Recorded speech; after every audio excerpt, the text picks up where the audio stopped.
Unang pakulo pa lang po, nito sana aking pangmukbang nga kanayon. Hindi ko pa natatapos lutuin, bigla na nagparamdam yung gutom, kumalabog na po agad yung aking tiyan. Kaya kumuha na lang muna ako ng gulay na para sa aking mag-iin na mamaya.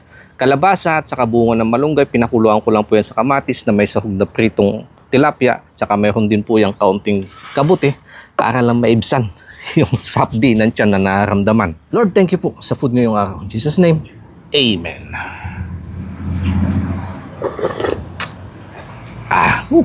Grabe. Quality yung lasa. Ang masarap yung halos durog na. Madudurog na kamas-kamas sa bahaw.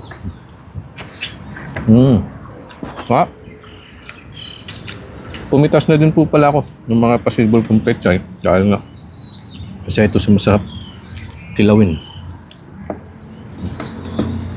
Pagong, kalamansi, sili, saka sibuyas. Hindi ho kasi ako nagmumukbang mga kanayon yung kain ko na regular yung nakikita nyo po sabay gutom. Ay, hindi po.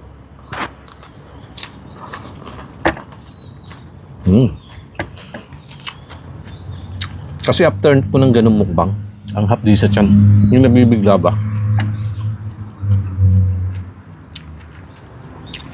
Kaya pag hindi ko kami nagpang-abot ng mukbang, saka nararamdaman kong saktong gutom, kumakain ho muna ako ng iba. Prutas, tinapay. Kaya ito, ang gantong kain ko, yung imumukbang ko po mamaya mga alas 2 na ng hapon. Alas 3, ganun. Ngayon po ay alas 10 ng umaga. So, kalimitan, nagmumukbang po ako mga ganyang oras. 10 to 11:30.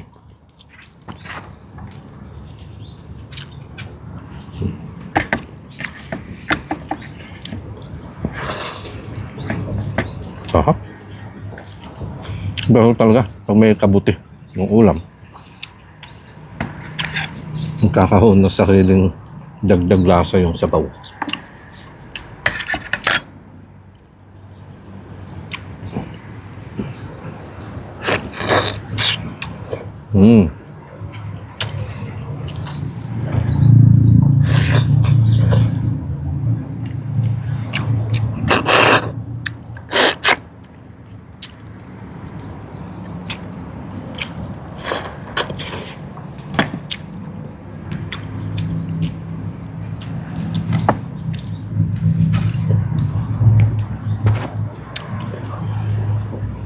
Tamang-tama po. Nag-uulan, may mga bunga pa yung mga malunggay, pumitas ka na dyan, dyan ka na yun. Yan, sa mga hindi po umuulam, kasi sa mga nakakang-upload ko, may mga nabasa nga ako dyan na may mga kanain tayo hindi umuulam ng bunga ng malunggay.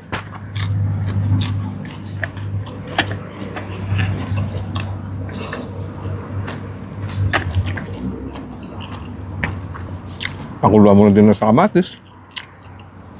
Lagyan mo na sahog.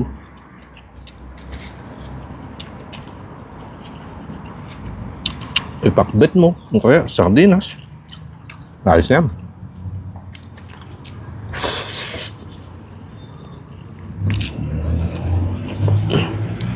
Sabay kakain ka sa mga ilalim ng puno o kaya sa kubo. Sa labas ng bahay. Na gantong nakataas pa yung paa. Meron yung ulam na may katabi ka. Masisiko mong ganyan. Lumaluyo ko nga muna.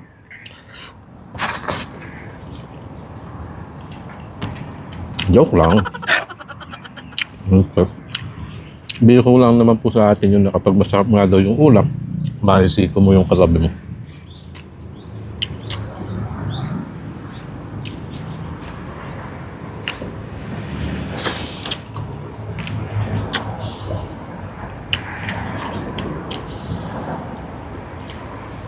Tsaka, magpang-us. Pang-us po ang tawag nan. Yung ginagaya mo, sa ibang lugar naman po, ang tawag dito sa bunga ng malunggay ay hagod. Kasi nga pag kinakain daw nila, hahagudin mo ng ngipin. Para makuha yung pinakalaman. Yung iba naman po, yan, katulad ni nanay, kinukutsara niyang ganyan. Yan naman po yung pahaan nila. Pero kahit ano man pahaan yan, talagang mapapasapan ng kain kapag ganito ang ulam.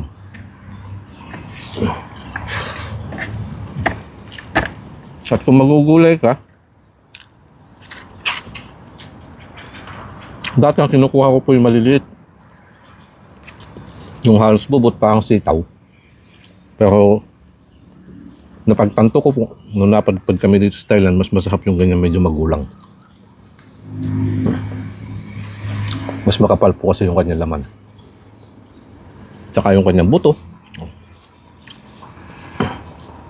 Dahil madami nga din pong benepisyo sa kalusugan, health benefits yung kanyang buto.